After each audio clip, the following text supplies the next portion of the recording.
My name is Eli Rosen. I'm 53 years old. I never imagined I'd be the kind of man to talk about death, let alone what comes after. But something happened to me that I can't keep to myself. I died, and what I saw was something I never expected. I met Jesus, and he showed me something about the shootings here in New York City that completely shocked me. Honestly, I'm still trying to understand it all, but I know it needs to be told. Last week, I died in the back room of my electronics repair shop on 49th and Park. It was late, around 10:30 p.m. I'd stayed late to finish working on a cracked iPhone screen for a delivery guy who needed it for his shift the next morning. That's the kind of thing I do. I fix things, screens, speakers, wiring. Things most people toss away when they stop working.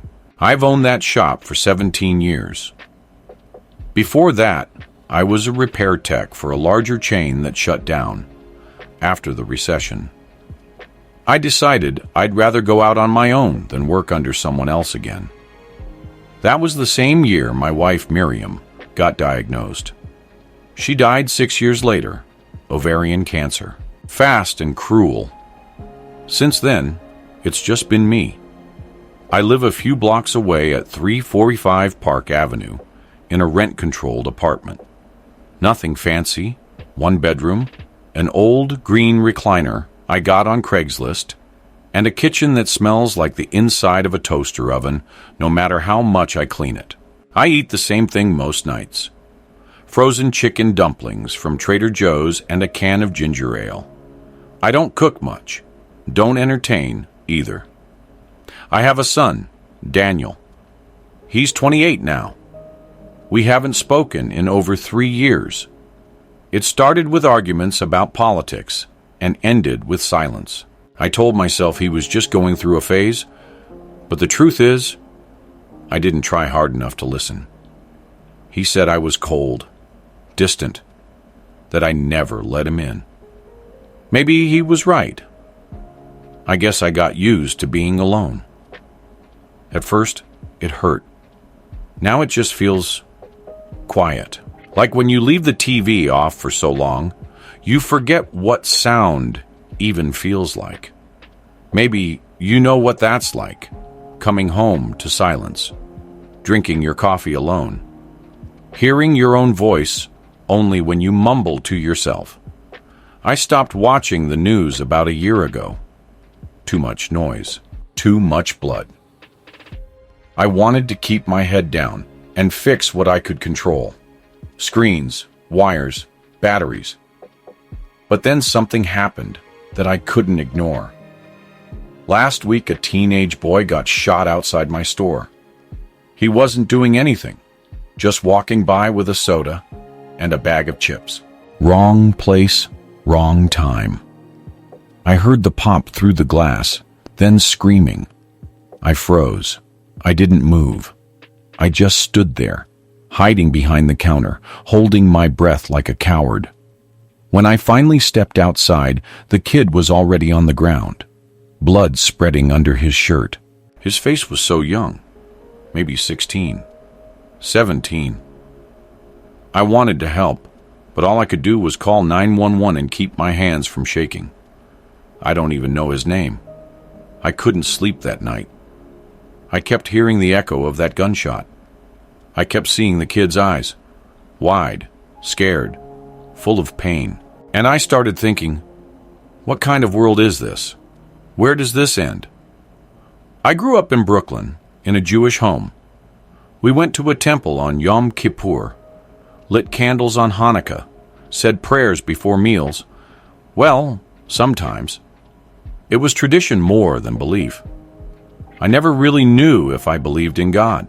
After Miriam died, I pretty much stopped thinking about it altogether. If there was a God, he wasn't answering my calls. But something about that boy getting shot, it cracked something in me.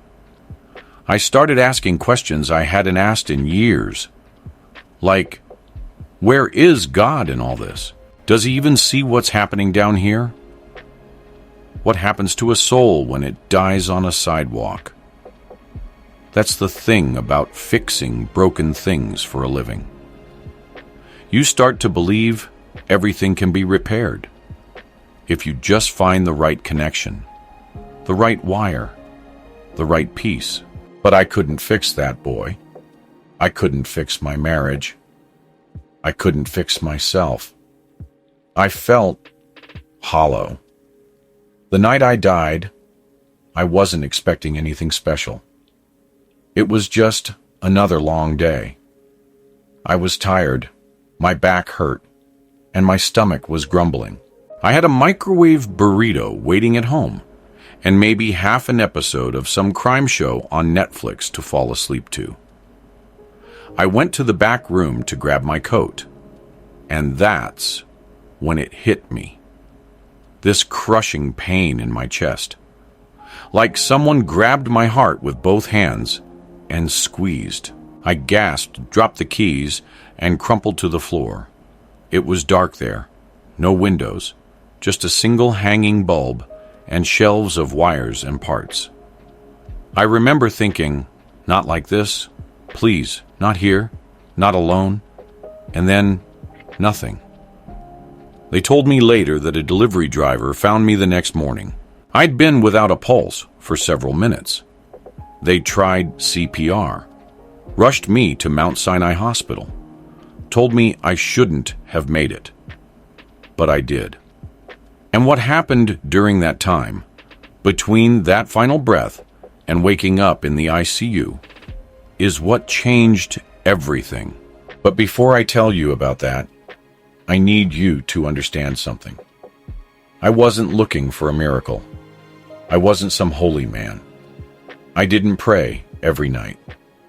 I didn't go to temple. I doubted. I stayed angry.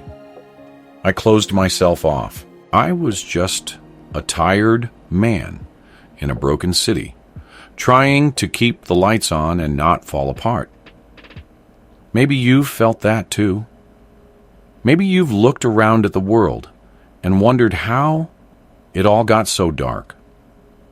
Maybe you've lost someone and you're still waiting to feel whole again. Maybe you've made mistakes you wish you could undo. And the silence between you and someone you love just keeps growing.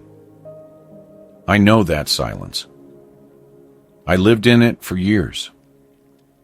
And that's why what happened next hit me so hard. Because in the middle of all that darkness, physical, emotional, spiritual, something broke through. Something I didn't earn. Something I didn't even believe in fully. But it came anyway. And it called me by name. I remember the exact moment everything went still. 1 second, I was clutching my chest, trying to breathe in that dusty back room of the shop.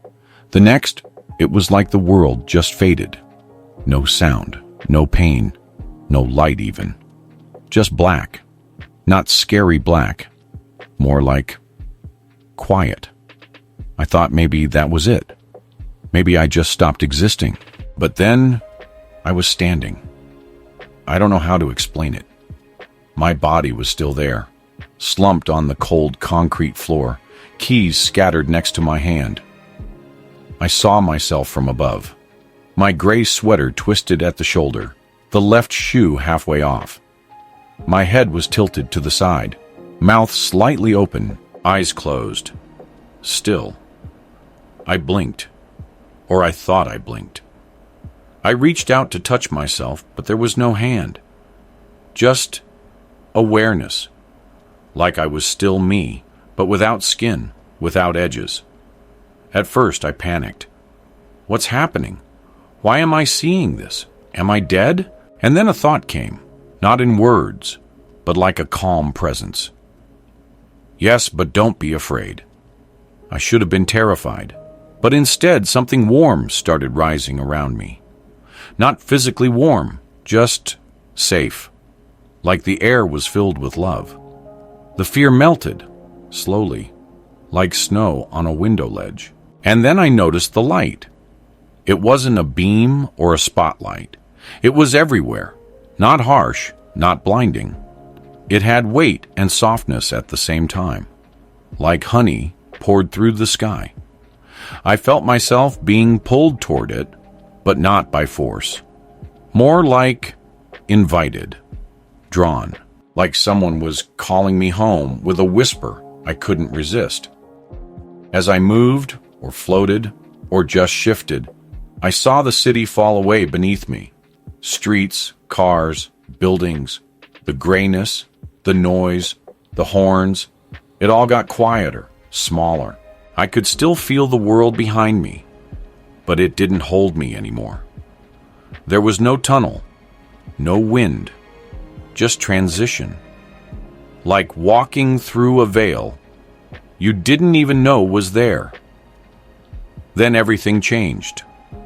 The light around me grew brighter, fuller, almost alive. It wasn't just brightness. It had color, movement, sound, all woven together in perfect harmony. I could hear singing, but not like choirs or voices. It was like the light itself was singing, vibrating with a song that my soul somehow recognized, though I'd never heard it before. And then he was there.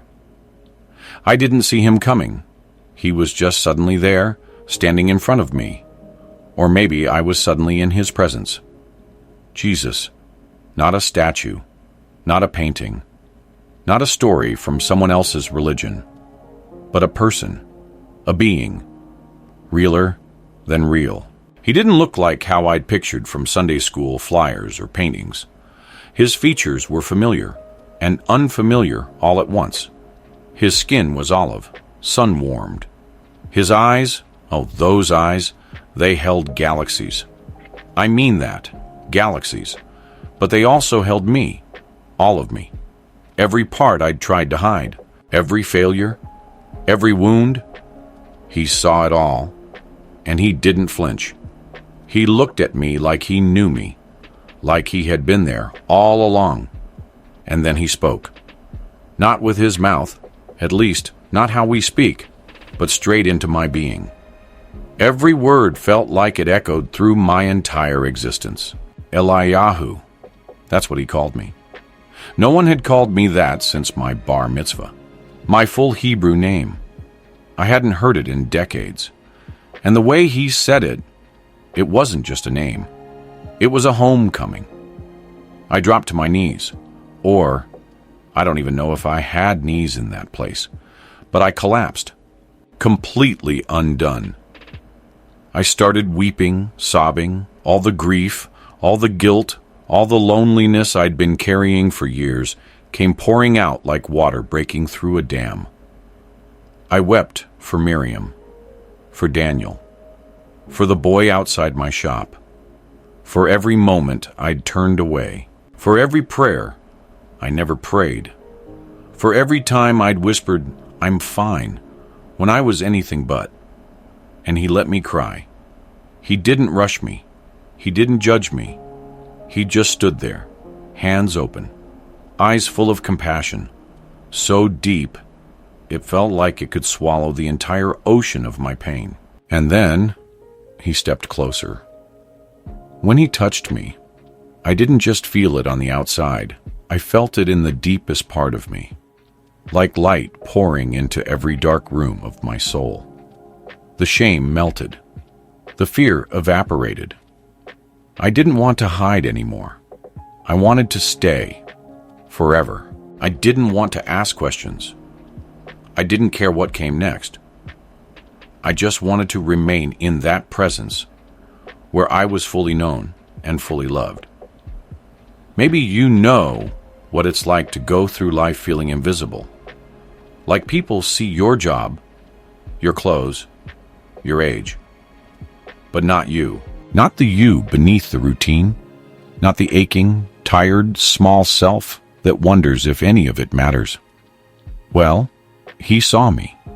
Not just the shopkeeper, not just the widower, not just the man with a frozen dinner waiting in a lonely apartment.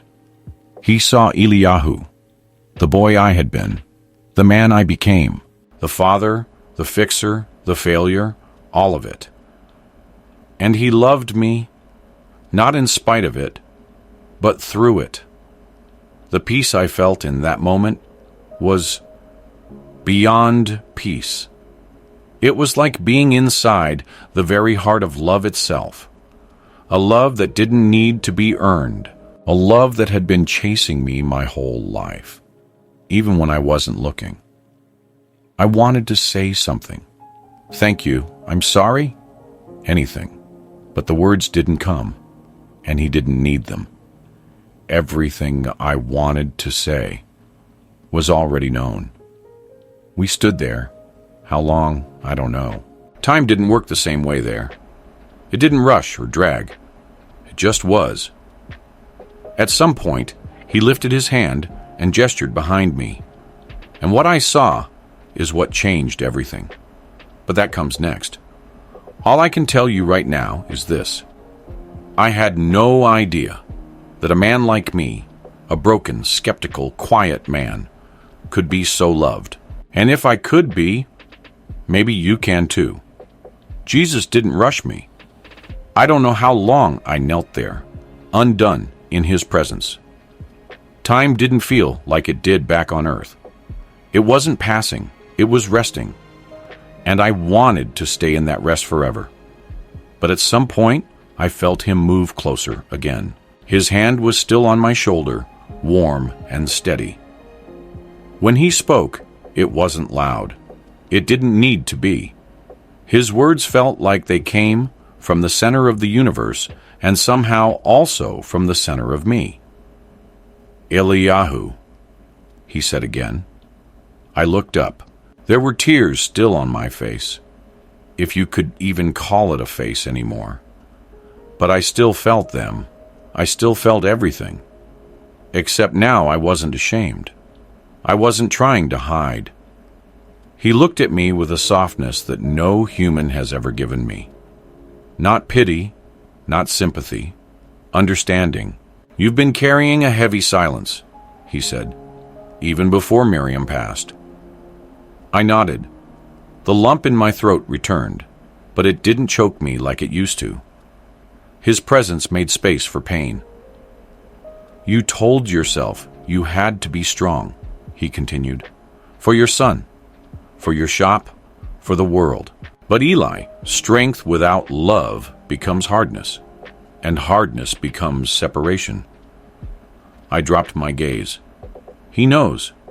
Every wall I ever built, every time I brushed Daniel off with a short answer, or kept working instead of asking how he was, I thought I was doing the right thing, keeping it together. But I was just protecting myself from feeling too much. I was afraid, I whispered. Afraid of breaking. Afraid of what would come out. He knelt down beside me then. The king of all things knelt with me.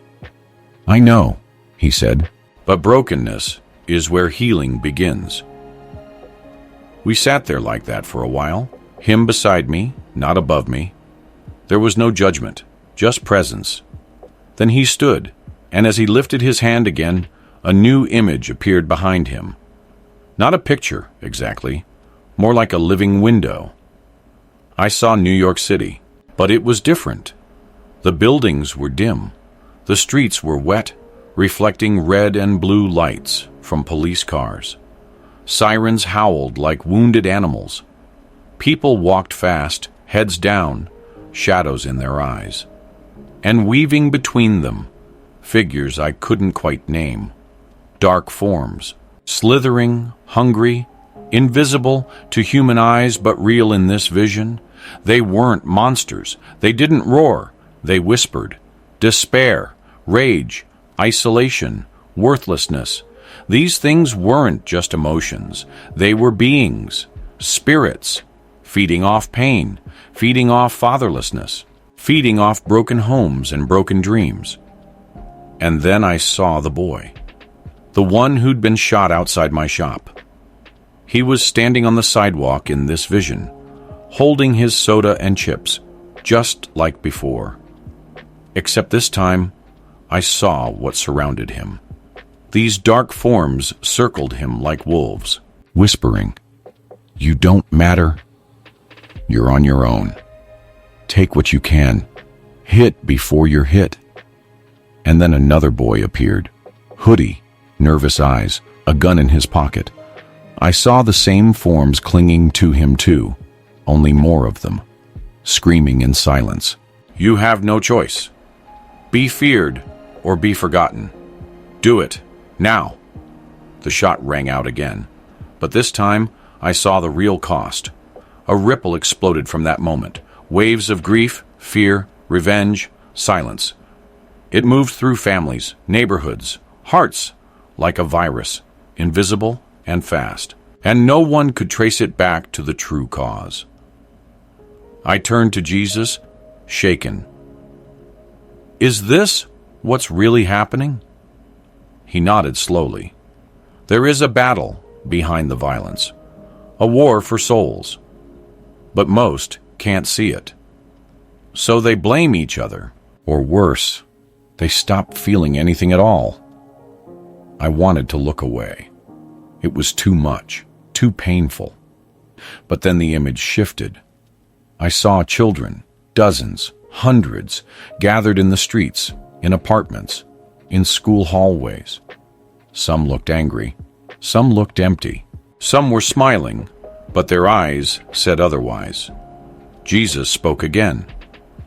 "They are my children, and they are growing up numb, fatherless, unseen, lied to. Their angels cry before me day and night." He turned to me. "Eliyahu, you fix broken things, but now I need you to help me fix broken people." I felt something heavy settle in my chest. But it wasn't fear this time. It was purpose. It was weight that meant something. "But I'm not a preacher," I said. "I'm no one, just a repairman." Jesus smiled, so gently. "Good. That means you won't speak for attention. You'll speak from love." I shook my head slowly. "What if no one listens?" "Some won't," he said, "but some will. And even one life saved is a world restored." I closed my eyes. The image of Daniel came to my mind, his last words to me before he walked out. "You don't even try to connect, Dad. You just hide in your little world." He was right. I had thought I was protecting him, but I was just protecting me. From the pain of messing up, from the risk of closeness. I opened my eyes again. What about my son? Jesus placed a hand over his heart. I am already working in him, but he needs to hear the truth from your lips, Eli. Not just about me, but about you. He needs to know you see him. Tears filled my eyes again. "I want to stay here," I whispered. "Please, this is home." Jesus stepped closer. "And it will always be. But right now, someone else is waiting to come home, and they need your story to find the way." I didn't want to go, not even a little. The thought of leaving his presence felt like walking backward into a burning building. He saw that in me. And still, he smiled. "You won't be alone," he said. "I'll be with you, in every word you speak, in every hand you hold, in every broken heart you help repair." His voice grew quieter, but somehow it filled everything around me. "Eliyahu, this world needs the silent ones to speak, the quiet ones to rise, the hidden ones to shine." He reached out and touched my forehead. "Go, and tell them I see them. Tell them I love them. Tell them I weep for every innocent life lost, and I rejoice for every heart that returns." The light around him grew brighter again. I felt something shift, like the edge of a dream slipping away, like the slow pull of gravity returning. "I'll miss you," I said. "You'll feel me," he answered. And then Coming back hurt. Not just physically, though that was hard enough. The beeping machines, the bright lights, the tubes in my nose, the ache in my chest. It was like waking up inside a broken-down machine that didn't quite fit anymore.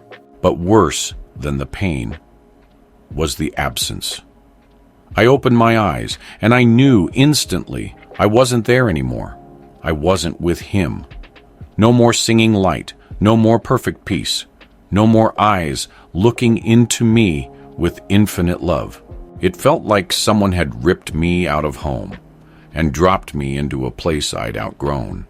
I lay there in that hospital bed at Mount Sinai, blinking against the sterile ceiling lights, trying not to cry. Not because I didn't want to live, but because I had just tasted something so perfect. And now I had to carry that memory inside this weak, flawed world. A nurse noticed I was awake and called for the doctor, but I barely heard her. In my spirit, I whispered, "I'll do it. I'll tell them."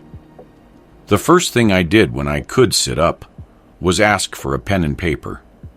The nurse brought a notepad from the front desk. I wrote down everything I could remember.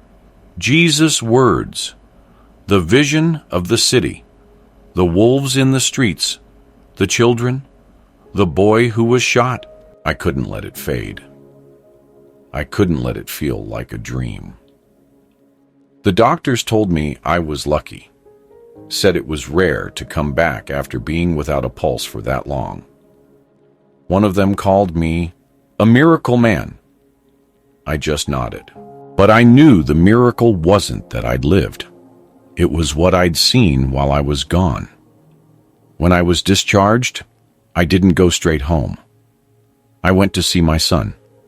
I hadn't spoken to Daniel in over 3 years. I didn't even know if he'd open the door. But I stood outside his apartment in Queens, heart pounding, holding a paper bag with a carton of his favorite bagels from when he was a kid, onion with veggie cream cheese. When he opened the door, his face went blank. Shock, then suspicion, then something else. Softness. "Dad," he said, "what are you doing here?" I didn't have some big speech planned. I just said, "I died, Daniel, and I saw Jesus, and I need to tell you I'm sorry for everything." He didn't slam the door. He didn't roll his eyes. He didn't say much at all. He just stepped aside. I walked in. That day, we talked for hours about Mom, about all the years we missed, about the silence between us. And I told him everything. The light, the love, the mission. He listened. He didn't agree with everything, but he listened. And that was more than I ever gave him. Back at home, everything felt different. My apartment hadn't changed, but I had. The first thing I did was unplug the TV. Not because the shows were bad, but because I didn't want to fill the silence with noise anymore. I wanted to fill it with people. I called my sister in Florida. Hadn't spoken to her in a year. I told her I loved her.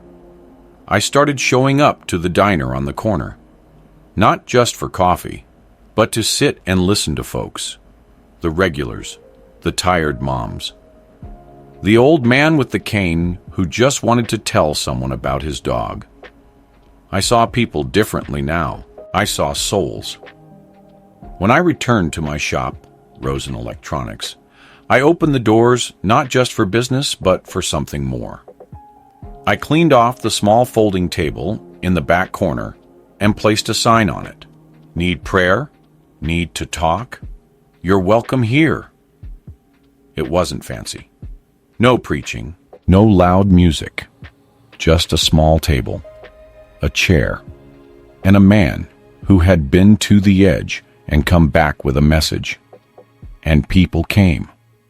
Not all at once, but slowly. A woman came in to fix her phone screen and broke down crying about her son in prison. I prayed with her. A teenager came in for headphones and ended up telling me he hadn't spoken to his dad in months. I shared part of my story. A delivery driver asked why I had a Bible on the counter now. I told him. It wasn't about being religious. It was about being real. People don't need sermons. They need presence. They need to know they're seen, just like Jesus saw me. My priorities changed, too. Before, I would work 12-hour days without blinking. Now, I close early every Friday. That time goes to calls with Daniel, or a walk in the park, or just sitting still. I take Sundays off now. I used to see that as lost money. Now I see it as sacred space. I stopped chasing more jobs, more cash, more distractions. Now I chase connection. Real, messy, beautiful connection. I even started volunteering once a week at a youth center. Not as a speaker, just as a guy who listens and fixes stuff. Sometimes that's all a kid needs, to know someone's there, even when their own father isn't. And you know what's wild? The shop hasn't suffered. Business is steady. But now, it's more than business. It's become a sanctuary, a hidden place of light in the middle of Midtown Manhattan. I still think about the boy who got shot. I never learned his name. I don't know if he lived, but I pray for him every day because I saw what's behind these shootings, the dark forces feeding on fear and silence. And I also saw the answer. Jesus, not religion, not rules, just Jesus, the one who sees every broken heart, every angry kid, every tired parent, every lost soul walking the streets thinking no one cares.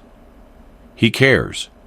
He weeps for them, and he rejoices when one heart turns back.